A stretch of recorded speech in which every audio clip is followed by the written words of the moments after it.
Hi, this is Dr. Ivan Misner, founder of BNI and the Senior Partner for the Referral Institute. We are living in a world that is more connected than ever, and there are some definite pitfalls in our hyper-connected world as it intersects with our business relationships and our networking.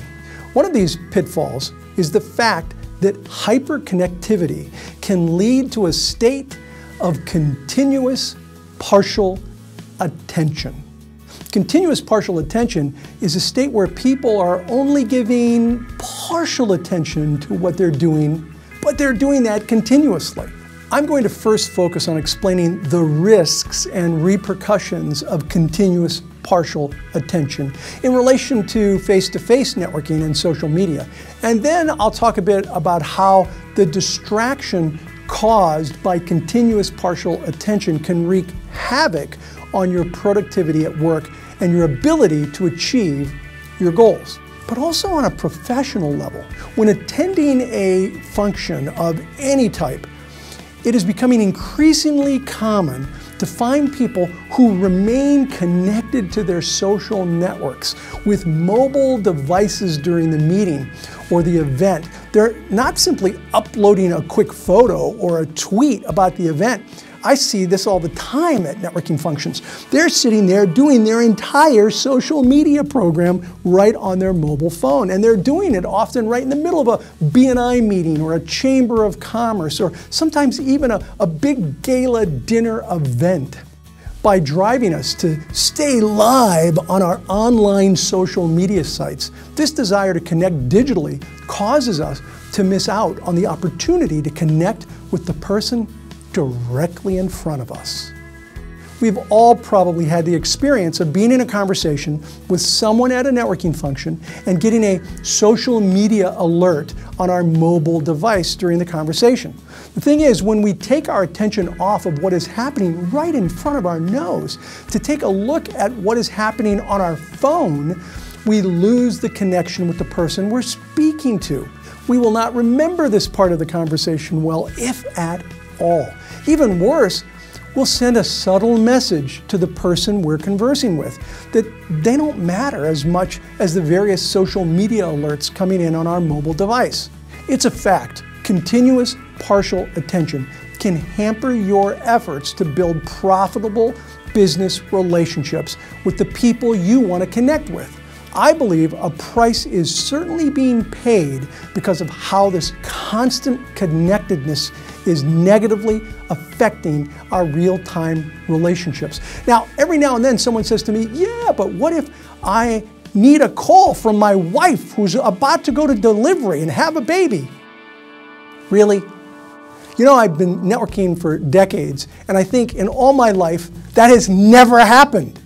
It might happen from time to time, but we have to focus on what's primarily taking place, not what might be taking place. The truth is that our brains are not capable of multitasking. They don't work like a computer, which can have many programs running simultaneously. Our minds have to switch between tasks. Some of us can switch tasks extremely quickly, seemingly multitasking, but we're not actually multitasking. Others might switch tasks with a little more difficulty, making it extremely challenging to really pay sustained attention to anything when we attempt to multitask. Now, for the part about how your distraction can throw a serious wrench into your productivity at work. Most of us work at our computers, laptops, or tablets with notifications switched on.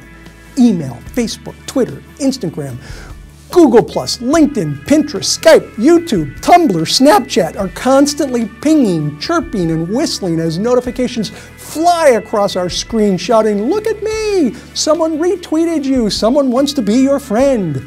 Even people who do not have attention deficit disorder are working in a state of attention deficit due to the distraction of all these notifications. It's very easy to spot these people. They're the ones that have the prayer neck posture. They're always looking over at their phones. They're holding their device and taking a look at it.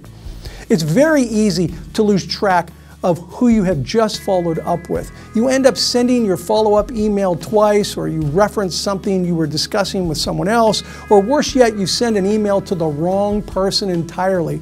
Who hasn't done that? Continuous partial attention keeps you from being alert, attentive, and focused, and can hamper your post-event follow-up, not to mention your day-to-day activities. Be honest. Who do you greet first when you get up in the morning? Your spouse, your kids, your dog, or your virtual community? Do you reach for your smartphone before you even throw your legs out of bed to get up? Admittedly, I have found myself doing this from time to time. Until I got involved with social media, I used to never even turn my mobile device on until after I was up, had exercised, showered, and had breakfast. I think social media is great. I really do. I use it regularly to stay in touch and to build relationships. However, if there is one thing I've learned, it's that knowing when to focus on face-to-face interactions and put the social media notifications on Do Not Disturb is extremely important in this ever-expanding digital age. This is Dr. Ivan Misner, founder of BNI and the Senior Partner for the Referral Institute. Thanks for watching.